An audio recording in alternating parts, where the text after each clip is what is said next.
Good morning, everyone. Happy Sunday, or maybe Monday in some parts of the world. Just tweaking some settings here. Not everything was working exactly the way it was supposed to, so I updated the drivers on the webcam, and it made some things not work right away, so I got it up and going. Not going to do a whole lot of commentary, just doing the daily quests on Magic the Gathering Arena. Of course, everything resets daily, and they add some of the ones back, like the free pack quests, and yeah, okay. So the free pack quests are reset on a weekly basis every Sunday morning, so you have the opportunity with 15 wins to get a total of 3 packs of Guilds of Ravnica. Just wanted to take a quick moment to mention they did some updates to the game. About time on a few of them. The direct challenge is probably the most interesting one.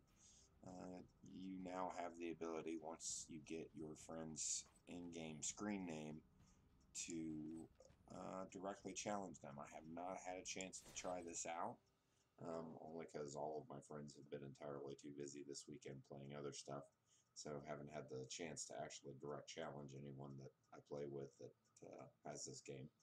But we will definitely give it a test, and hopefully I'll be able to at least stream or make a video of it next chance we get to do that. But just doing a couple of quests here. I'm going to go ahead and run the 20 black or reds to get my 500 coins for the day. And of course, every win you get either coins or a free card. Mostly starts out with coins. And maybe even play enough games to get my free packs. So, actually watching TV in the background. I might shut the sound off, but I'll go ahead and run a couple games with some commentary.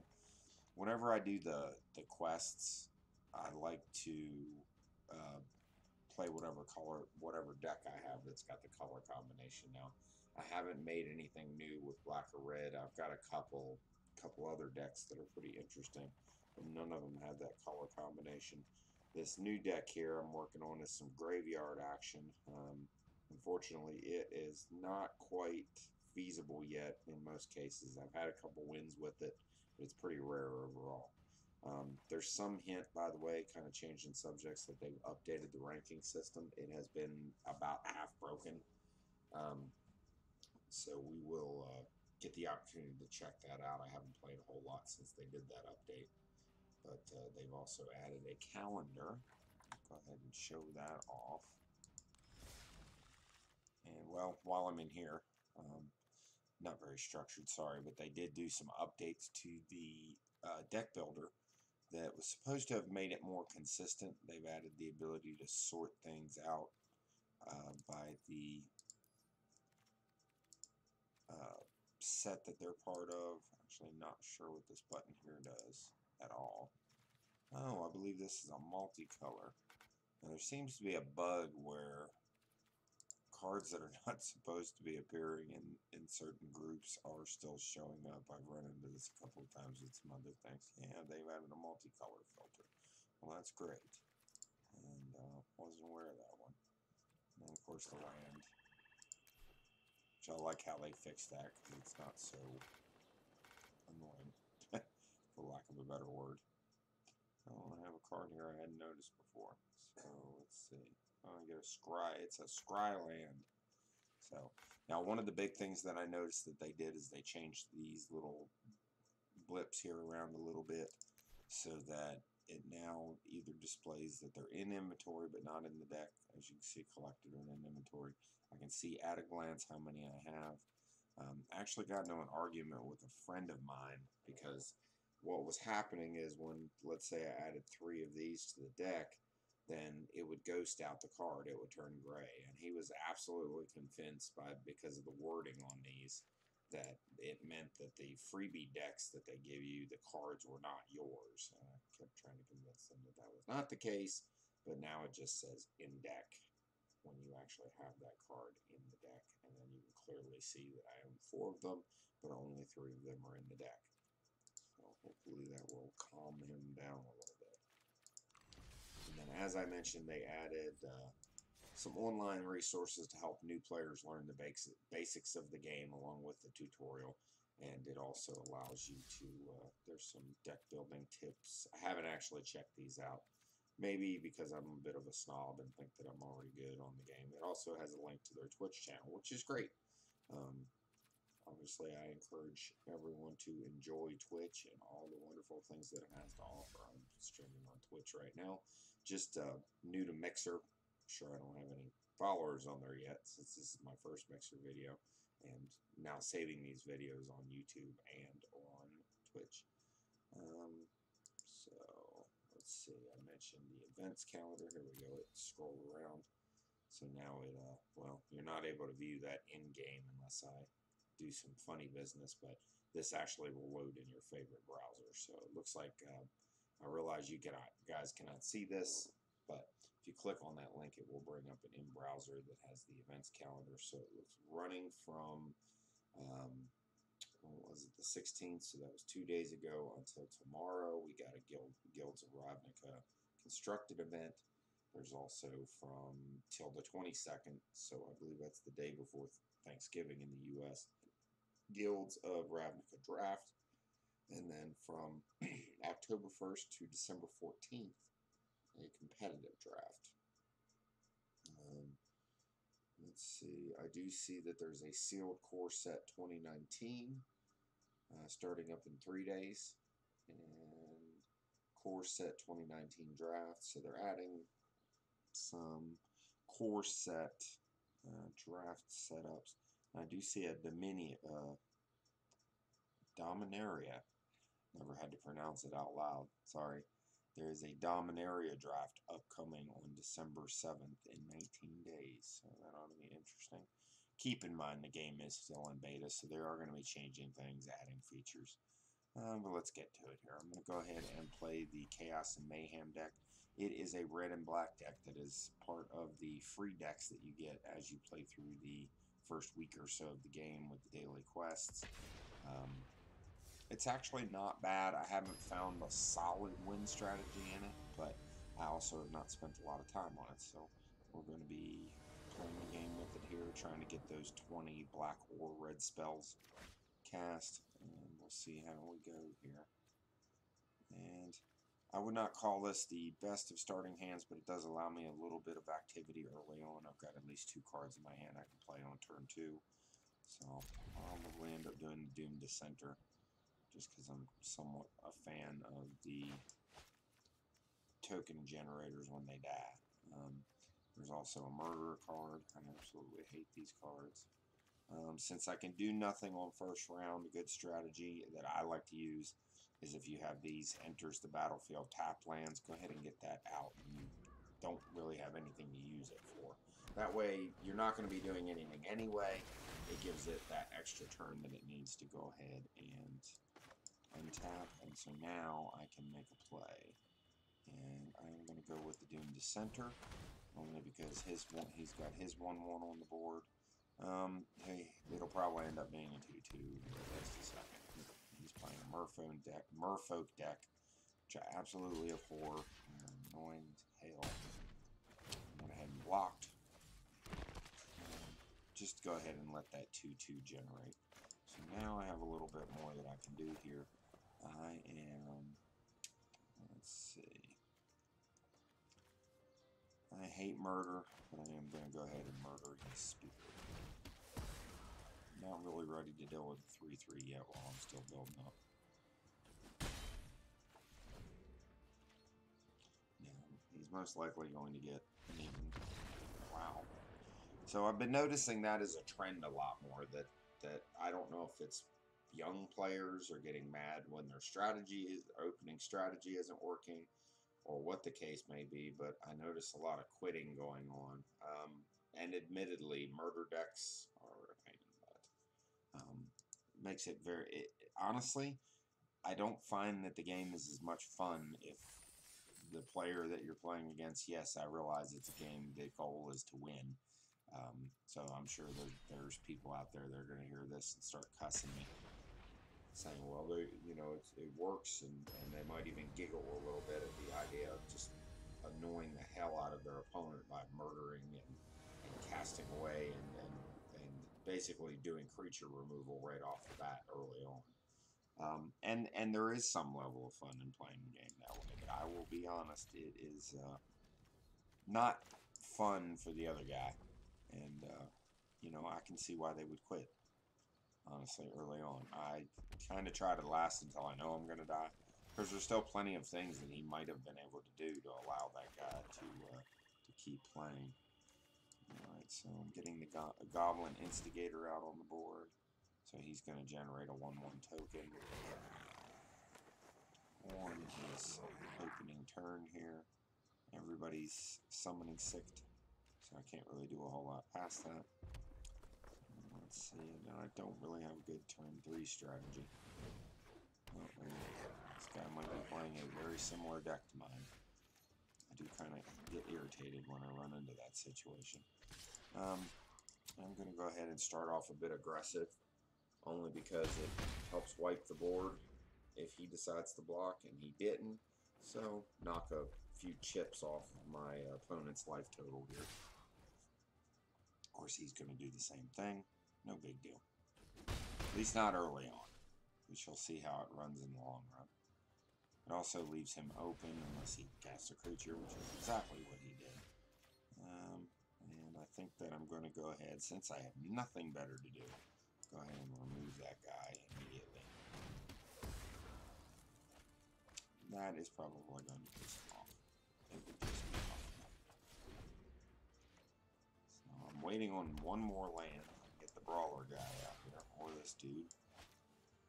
So it's just basically a back and forth at this point.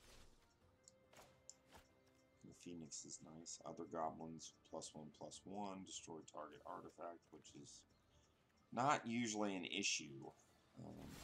So if I can get another land, which I believe I just did, I'm going to go ahead and throw Goblin Trash Master out.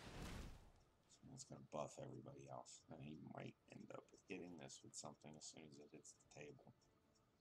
Obviously, he's not going to have any counters, but there's a very good chance that he's got some sort of direct damage. Lightning Bolt would hit it nicely. Nice. Okay, unless he's got another one.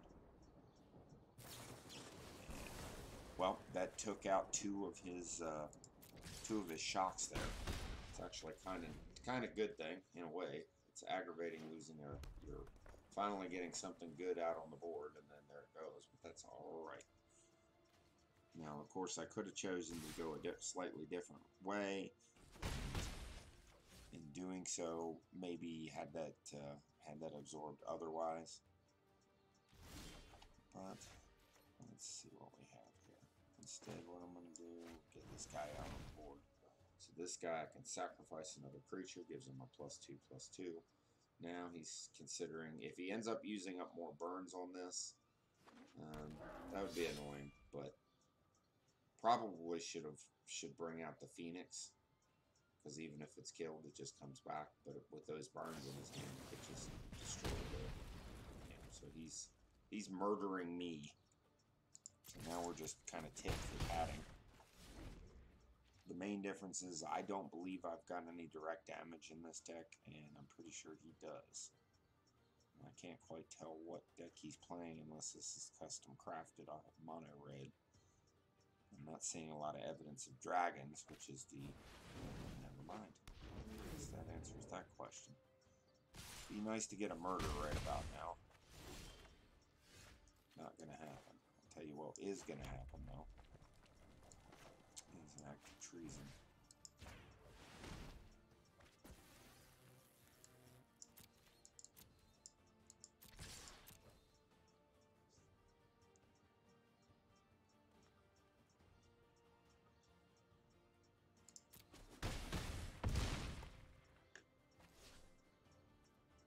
It would have been nice to get something out on the board, though, because this guy generates 5/5 flying tokens every time we cast a creature. But I didn't have anything in my hand.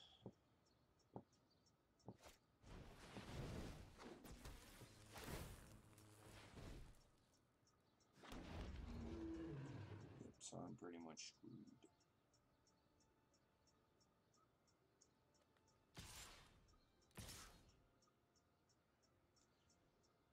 odds I would have direct damage in this hand? Pretty low. 0% chance. Oh, I'm going to go ahead and cast on the board. Yeah, I've got a good chance of just not surviving this at all. So I'm going to go ahead and cast to the board and see. Just because I did not have a shot. That might have said any target, but I didn't have the mana. I wouldn't have survived another turn. But I got some of my 20 black and red spells. I'll try again here. Like I said, my primary goal right now is to get those 20 black and red spells. I'm not a whole lot worried about my ranking. It seems to stay pretty solid. I'll be able to recover it fairly quickly. Once I actually start playing my better decks. And even then, they're not genius strategy decks. I'm not going to try to pretend that they are. Let's see here.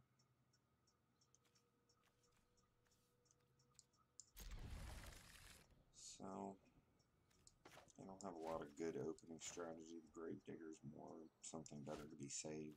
But I got a pretty good shot of being able to get this guy out on turn 4. We're going to go ahead and get our Mountain Hound on the board.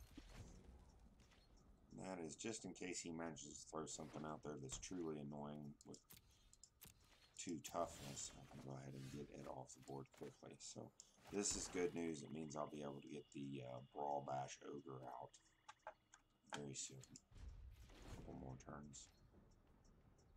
And if something unusual happens, like he counters or otherwise manages to defeat it, it looks like he's got a Surveil deck. I'm going to hold off Reserve Judgment here.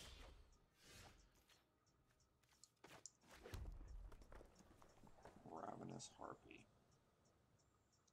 That's kind of cool, but we're going to hold off. I want to get that Ogre on the board here.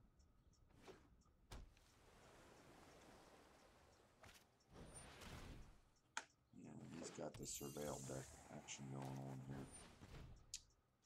Yep, that's what I figured. Let's go ahead and get him removed immediately. I've actually built the deck that I know that. That's going to upset him a little.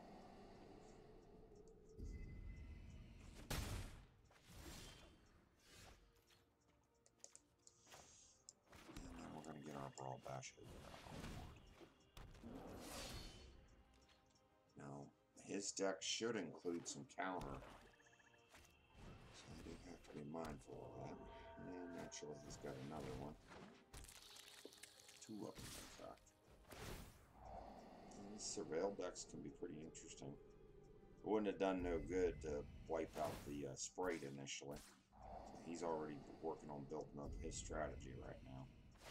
I'm going to be in bad shape here momentarily.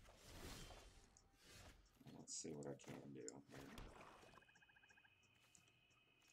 Well, this could be useful. So this guy's going to give me a weak little baby goblin and a token, which would be good for sacrificing here. And I can also go ahead and get the Harpy out. That gives me at least a little blockability here. I'll actually start working out some kind of strategy for next turn.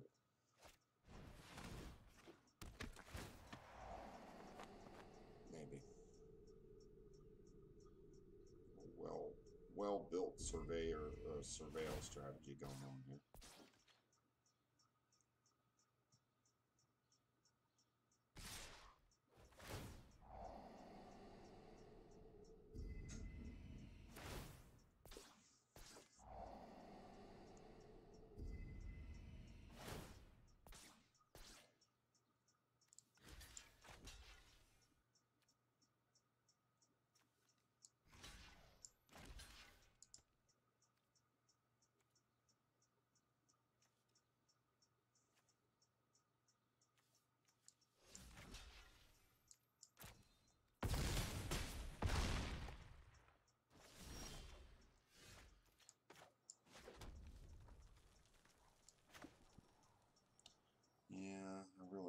much of a shot here, so I'm going to go ahead and get the casting out of the way.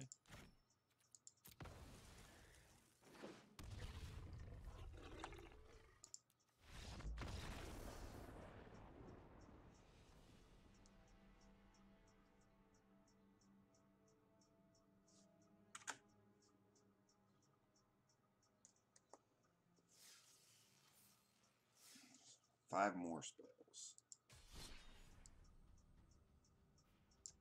Honestly, some board wipe would be good there. I mean, that is one thing I think that I'm lacking in. Which, keep in mind, the deck that I'm using right now is a pre-made deck. It's not all that useful against a well-crafted strategy. Doesn't seem to have a lot of synergy. And there's a little bit of sacrifice going on here, but now one strategy that can be useful with this particular deck is Act of Treason. Does well for decks that are based off sacrificing, if you can manage to get enough mana to where you can use all that in the same turn. So if, for instance, he managed to get a nice fat creature on the board, and you had sufficient mana after already getting the Harpy on the board to get an Act of Treason off and go ahead and sacrifice whatever you stole, so to speak, that can be useful. This little skeleton here makes a good sacrificial lamb, as he can be easily retrieved from the graveyard and put back onto the field.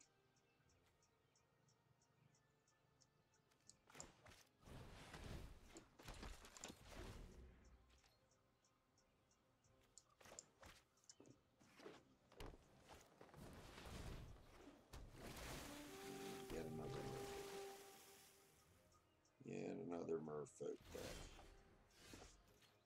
There's a pain in the butt. And I could start doing some creature removal, but honestly, I am waiting for the token, or for the +1/+1 counter generator to pop up there. He is ubiquitous in the merfolk decks. If they manage to get him on the board, it's kind of annoying, to say the least. And if I can get that removed almost immediately. Or one of these guys, also annoying. Which my vampire deck is based off of a similar strategy, so I can fully understand the attraction there. Not willing to give up the Harpy just yet. I can go ahead and do away with him just because he's going to throw some more on the board for me. So let's see. So let's go ahead and get rid of that 2/2 there. And that gives me enough mana that if I want to try to buff up my Harpy, I could potentially do it. Not a lot of point there. I think I'm going to go ahead and get my skeleton on the board since he's easily retrievable. And go ahead and throw the Harpy out there and do my first attack. Should be sitting at close to 5 spells. I believe I only need one more.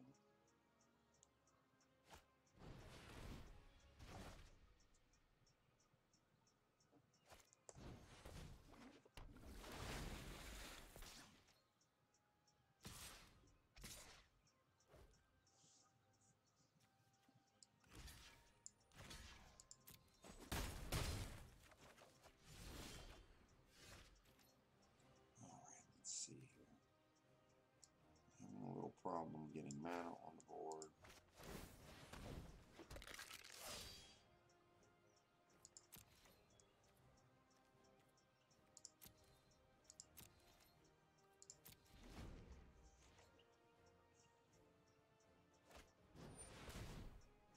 Oh dear Lord.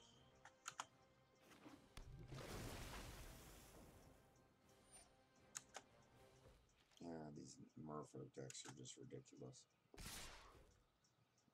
They just keep going on and on and on.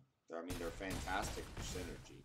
And there's nothing wrong with playing one if your goal is to win and basically play the same deck over and over and over again, because all you want to do is win. Just keep in mind, folks, this is a game. And the idea behind it is to have fun. You're not getting prizes. They're not sending you stuff in the mail for winning over and over and over again. Just deal with it, folks.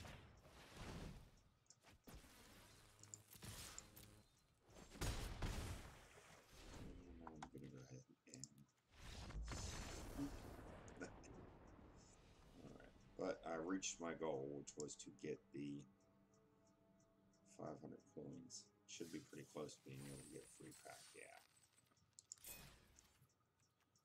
I'm going to go ahead and get me a pack of something here. Just basically keep accumulating cards without, I mean, there is a strategy behind it. I want the wild cards probably more than anything.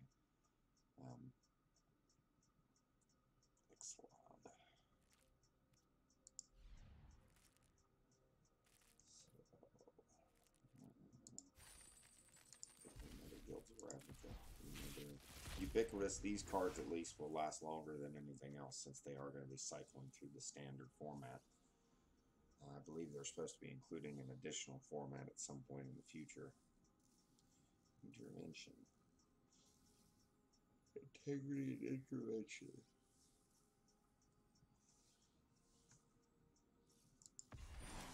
Ooh, Firemind's Research. I'm pretty sure I already have one of these. In fact, I'm pretty sure everybody's already got one of these. Invert.